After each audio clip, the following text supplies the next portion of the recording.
In today's video, I'm going to teach you how to download YouTube Music app.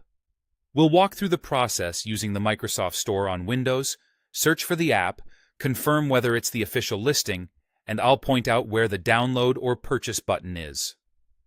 For this demonstration, I won't actually buy anything, but you'll see exactly what to look for so you can complete it on your own if you choose.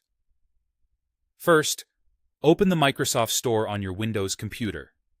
You can launch it from the taskbar if you see the bag-shaped icon, or you can tap the Start button and search for Microsoft Store. Give it a moment to load so the home page and navigation bar appear clearly. Next, move to the search bar at the top of the Microsoft Store window. Click inside the search field and type YouTube Music, then press Enter. The store will display a list of results that match your search. Now, take a moment to check whether an official app is available.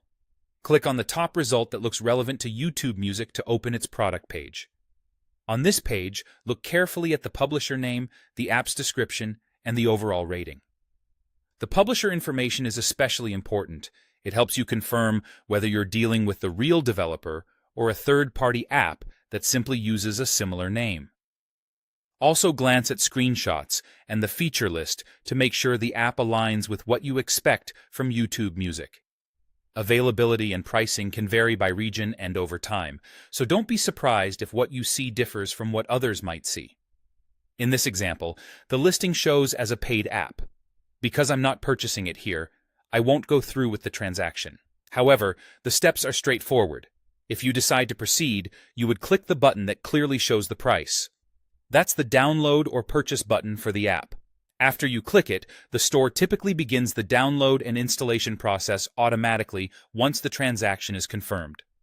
Since we're not buying it in this walkthrough, we'll stop at identifying that purchase button. A few quick tips as you wrap up. Make sure you're comfortable with the app's details before you commit. Check the publisher, read the description, and review any permissions the app requests. Good internet connectivity helps the download complete smoothly, and having some free storage space ensures the installation won't fail partway through. That's it. You've learned how to open the Microsoft Store, search for YouTube Music, verify whether the official app is available, and where to click if you choose to download or purchase it. Thanks for watching, and happy listening.